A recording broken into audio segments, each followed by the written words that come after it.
In the heart of West Africa, something unusual just happened. Something that feels both surprising and overdue.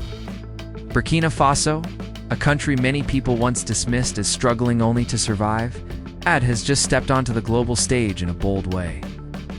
3 prototypes: an electric military truck, a homegrown desalination system for clean water, and a smart agricultural drone designed specifically for African farmers were unveiled as if to announce that the nation is no longer satisfied with simply reacting to the world. It wants to shape it. The announcement didn't come with fireworks or grand parades, but it landed like a thunderclap. A young leader, Ibrahim Traoré, has made it clear that the days of waiting for others to deliver solutions are gone. Burkina Faso is building its own. The atmosphere in Ouagadougou that day was electric, and not just because of the truck. In modest workshops where welders, engineers, and mechanics pieced together these machines, there was a sense of pride rarely seen in such scale. This wasn't about copying Western designs or waiting for foreign companies to roll out technology with a high price tag. This was about proving that innovation can come from Africa, by Africans, for Africans. The prototypes were rough around the edges, but they carried with them something far more valuable than polished authenticity: independence, and the courage to dream beyond limitations. Take the electric military truck. On paper, it seems like just another vehicle with a battery pack. But in the Sahel, it means something far greater. Fuel is expensive, supply lines are vulnerable, and armies across the region have long been dependent on imports that cost both money and sovereignty. A homegrown electric truck, designed to handle the rugged terrain of Burkina Faso, represents more than logistics. It's about self-reliance and security. It's about not being forced to beg for spare parts from abroad or to bow to shifting global oil prices. Watching it roll forward, Evan, just as a prototype, sparked hope that the region's militaries could one day free themselves from the invisible strings of dependence. Then came the desalination system.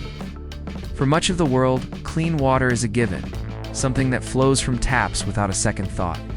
But in many parts of Burkina Faso, securing drinkable water is a daily struggle. A locally engineered system that can transform brackish or contaminated water into clean, drinkable life is no small feat. What makes this particular invention stand out is not just its promise, but its accessibility.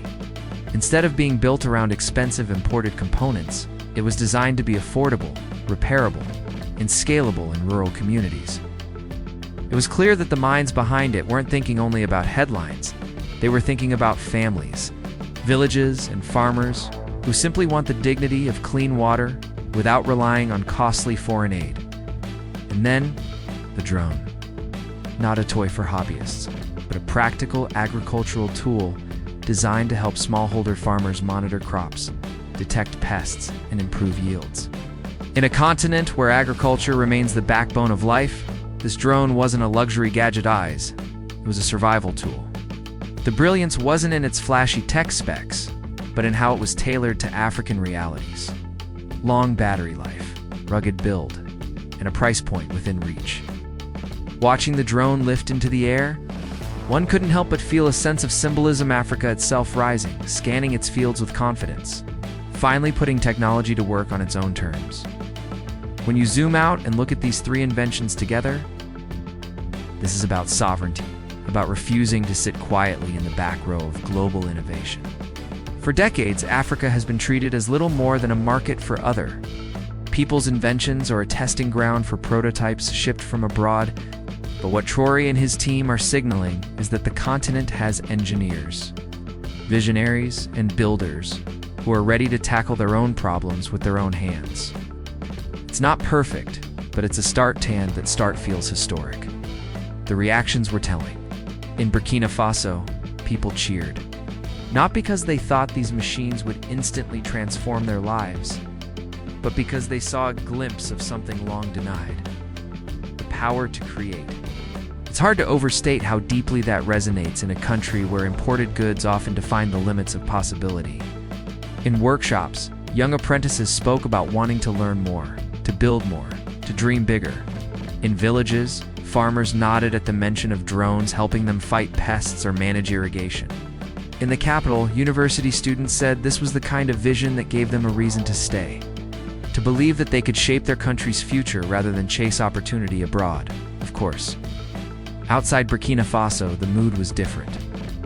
Analysts in Washington, Paris, and Brussels may dismiss these prototypes as symbolic gestures, but symbols are powerful. They spark conversations that numbers alone cannot explain. They create momentum. They send a message that Africa will not wait for permission to innovate.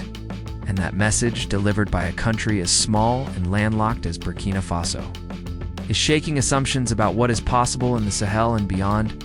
Critics will say these prototypes may never reach mass production. They'll argue about costs, about feasibility, about whether the technology can really scale. And yes, those are fair questions. But the real story here isn't about whether the first truck will roll out in hundreds, or whether the desalination system can be mass-produced tomorrow. The story is about belief. For the first time in a long time, a nation battered by poverty coups and insecurity is daring to dream of building solutions with its own hands. That shift in mindset is itself a revolution. Walking through the workshops, one could see young people hunched over circuit boards, old mechanics laughing as they adjusted parts, and leaders encouraging everyone to push further. It was messy, it was imperfect, but it was alive. This was not a foreign-funded project handed down from above. It was born from within. That makes all the difference. There's something profoundly human about this moment.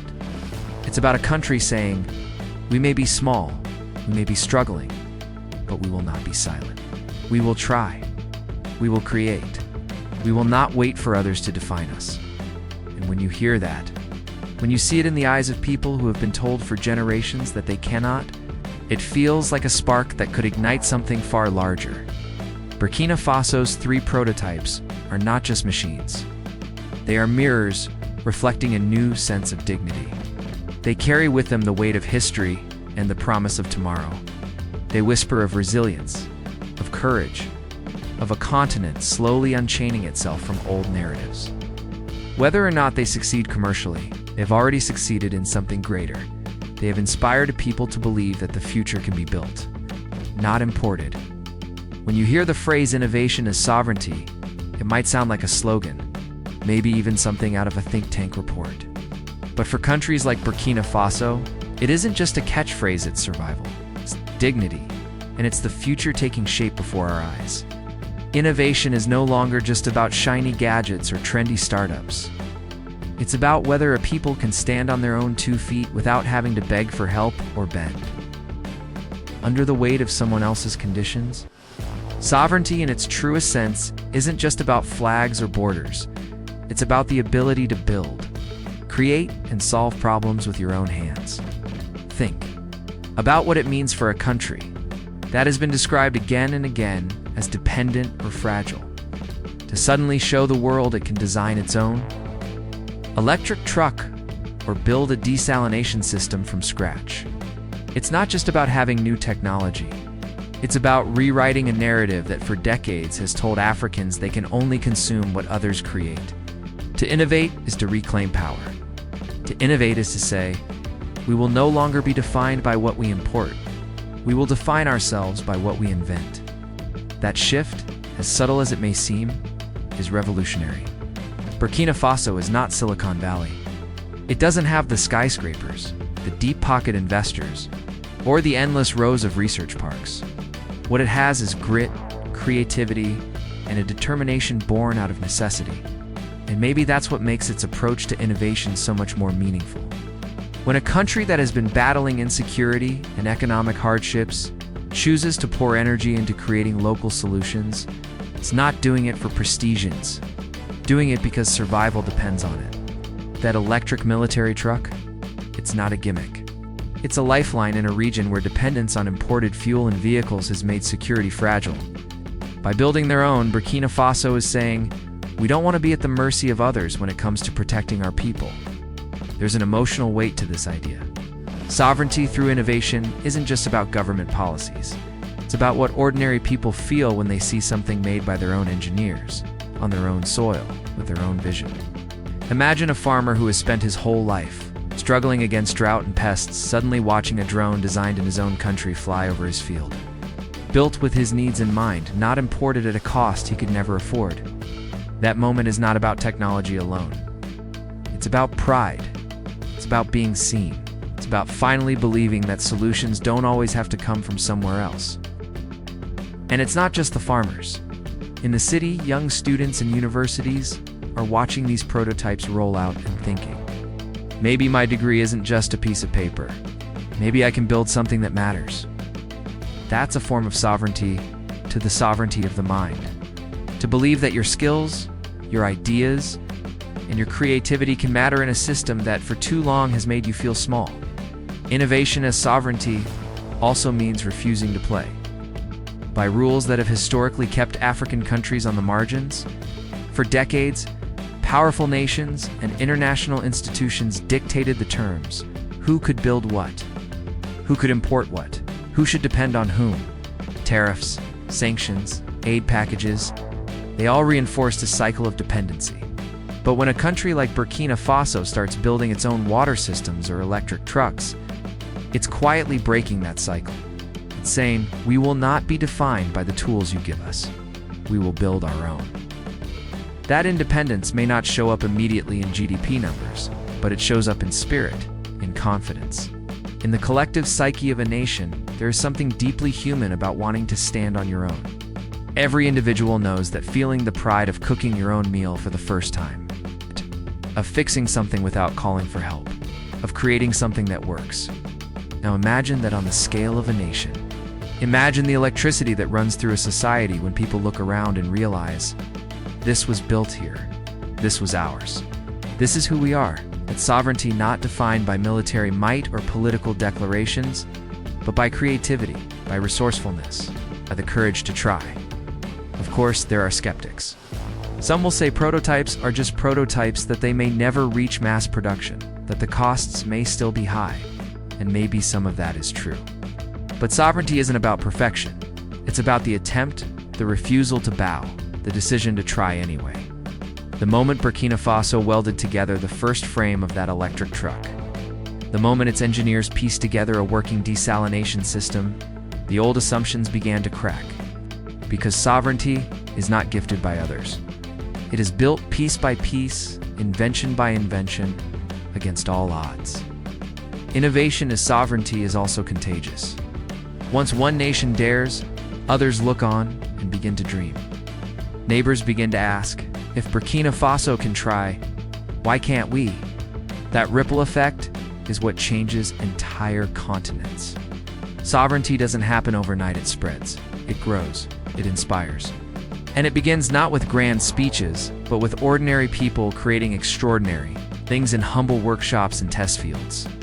At the heart of it all is a simple truth. Sovereignty today is not just about holding territory, it's about owning your future. And owning your future in a world driven by technology means building the tools yourself. For Burkina Faso, innovation is not a luxury. It's a declaration of existence, of dignity, of independence.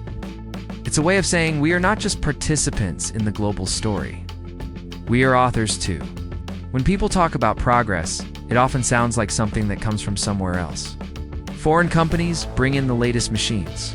Big aid agencies ship over solutions, and experts arrive with thick reports about what should be done. But the truth is, those solutions don't always fit the realities of daily life on the ground. That's why local solutions for local needs is so powerful. It's not just a nice phrase, it's about creating tools, systems, and ideas that actually speak to the lives people are living, rather than being forced to adapt to something imported that was never meant for them. Burkina Faso's recent push to design and build its own technologies is one of the clearest examples of this.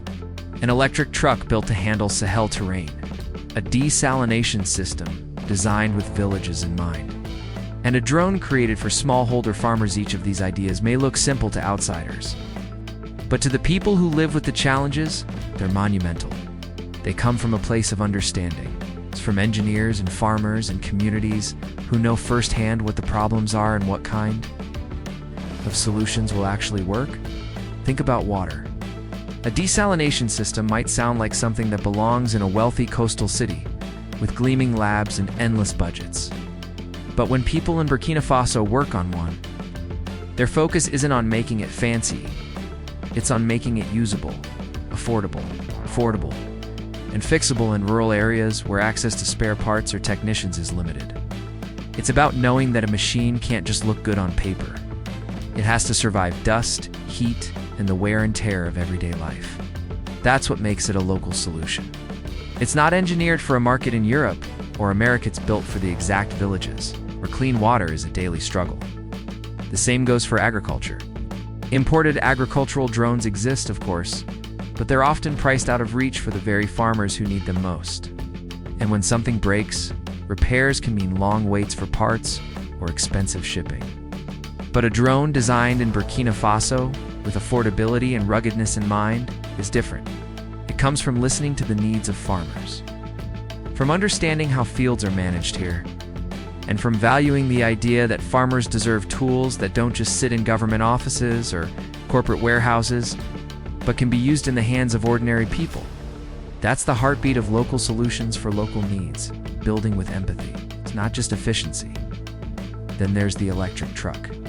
The Sahel isn't Los Angeles or Paris. We're charging stations. The streets and infrastructure is everywhere. A foreign-designed electric truck might stumble in this environment, but a truck designed locally, with the terrain and fuel challenges in mind, carries the spirit of practicality. It acknowledges that logistics in Burkina Faso are not just about moving goods. They're about survival, about protecting people, about being able to travel without depending on costly imported fuel. It's not about copying what others have done. It's about crafting something unique to the context. Or what makes all this so deeply human is the way it touches people's pride. When communities see solutions that reflect their lives and their struggles, it doesn't just solve problems, it restores dignity. People can say, this was built with us in mind. This was made to fit our reality. That feeling is priceless. It goes beyond technology. It builds trust, hope, and a belief that the future doesn't have to be written elsewhere. There's also a practical wisdom in local solutions that often gets overlooked. Imported projects can sometimes fail not because they're bad ideas, but because they don't align with the rhythms of local life. A water project that looks perfect on a Western blueprint may collapse because villagers can't afford the upkeep, or because the spare parts are impossible to find. But when a solution is born from within the community, those gaps don't exist. People know how to maintain it, how to adapt it, how to make it part of their daily routine. It belongs to them in a way foreign projects rarely do. This isn't to say foreign partnerships don't matter. They can bring resources, expertise, and exposure. But when local needs are placed at the center, those partnerships become balanced, fair, and truly useful. The problem arises when solutions are imposed from the outside, ignoring the wisdom and resilience of the people who live the challenges every single day. That's why what Burkina Faso is doing feels so refreshing. It's flipping the script. It's not waiting for someone else to arrive with a ready-made box. It's opening its own box, filled with ideas shaped by its people's realities. The emotional impact of this is hard to ignore. Imagine being a young student in Ouagadougou, studying engineering, watching your country unveil a truck or a drone designed right at home. Suddenly, your studies feel real, connected to something larger than textbooks. Or think of a farmer, exhausted by years of struggle, finally seeing technology that feels like it was made for them, not for someone a continent away. That kind of connection gives people more than tools, it gives them belief. Local solutions for local needs aren't just practical, they're empowering. They remind people that their problems are not invisible, their voices matter, that their realities are worth designing for. And in a world where Africa has often been treated as a market to be exploited rather than a place of invention, that shift is groundbreaking. It changes how people see themselves and how they imagine their role in the future. At the end of the day, it comes down to respect. Respect for the knowledge people already have. Respect for the specific challenges they face. Respect for their right to shape their own destiny. And when that respect is translated into technology, into machines, into systems built for them, by them, the result is something that carries far more weight than any imported solution ever could. That is the true power of local solutions for local needs. When we talk about change, people often jump straight to numbers. How many units were built? How much money was saved? How much growth can be measured on a chart? But sometimes, the real weight of an action isn't in the numbers at all. It's in what it means, in the story it tells, in the way it makes people feel. That's the idea of symbol over scale. A single act, a single prototype, even a single refusal can resonate far more deeply than thousands of transactions. It's the symbol that shifts hearts and minds, and in doing so, it can shift the course of history. Burkina Faso's unveiling of its homegrown prototypes, an electric truck, desalination system, and an agricultural drone fits this perfectly. If we judge them purely by scale, they are still in their infancy. One truck won't supply an entire army. One desalination unit won't solve the water crisis. One drone won't feed millions. But if we stop at that calculation, we miss the bigger truth. These inventions are not just tools, they are symbols. They tell people that innovation can happen here, that dignity can be built here, that independence can start with even the smallest of steps. Symbols have a way of reaching people that numbers can't. For a young student sitting in a crowded classroom, watching their country reveal an electric truck built with local hands can spark a dream that no spreadsheet could inspire. For a farmer struggling against drought, seeing a drone designed for fields like theirs is more than a gadgetite's recognition, proof that their struggles are seen and respected. For a mother carrying water for miles, knowing that her own country is trying to design affordable desalination is a signal of hope, a whisper that the future doesn't have to be a repetition of the past. It's easy to underestimate these moments because they don't immediately change material realities. Critics often dismiss them as symbolic gestures, as if symbols don't matter. But history is filled with examples of how a single symbol can carry more power than any statistic. A flag raised over a battlefield, a speech that ignites a movement, a wall torn down by ordinary hands. These moments are measured not in numbers but in meaning. They shift the atmosphere. They plant seeds in people's imaginations. They give courage. That's what makes Burkina Faso's prototypes so powerful. They are not just machines rolling out of workshops. They are statements. They declare we too can build. They remind people that progress doesn't have to be imported, that sovereignty can begin in a garage, that the future can be shaped by those who have often been excluded from the conversation. Even if the first versions are rough, even if the road ahead is long, the symbolism alone is enough to ignite pride and determination. Symbols also have a contagious quality. One act of defiance or creativity can inspire countless others. When one African country dares to design its own solutions, neighbors take notice. A sense of possibility begins to ripple outward. What starts as a single truck or drone can awaken a generation of inventors, builders, and dreamers across borders. The symbol expands far beyond the scale of the initial act, creating momentum that numbers could never predict. And there's a very human side to all of this. People don't live their lives in statistics, they live in stories. They pass down memories of courage, moments of dignity, sparks of hope. They cling to symbols because symbols give meaning to the struggles they endure. When people in Burkina Faso cheered at the unveiling of these prototypes, they weren't cheering because they thought their water problems or fuel costs would vanish overnight. They were cheering because, for the first time in a long time, they felt like they were part of something bigger. They felt seen. They felt that their nation could stand up and say, "We are more than our hardships. We can create." This doesn't mean scale isn't important. Of course it is. Trucks need to multiply, systems need to expand, drones need to reach more farms. But scale begins with symbols. Without that first act, that first prototype, there's nothing to grow from. The spark always comes before the fire. By daring to act, Burkina Faso has lit a flame. That flame might look small now, but its glow carries across borders, across generations, across imaginations, in a world that often measures success only in numbers. Remembering the power of symbols is crucial. For Africa, where narratives of dependency and despair have dominated for so long, symbols of self-reliance and innovation matter immensely. They change how people see themselves. And that change in self-image is the foundation for every other kind of progress. Before a nation can scale, it must first believe. And belief comes from symbols. What Burkina Faso has shown is that even a single prototype can be a symbol strong enough to challenge old assumptions. It may not flood the markets tomorrow, but it has already flooded the hearts of its people with pride and possibility. And that, in the end, is how revolutions of the future begin, not with numbers on a page, but with symbols that refuse to be ignored. If you found this story inspiring and believe Africa deserves to tell its own story, hit that subscribe button so you never miss updates.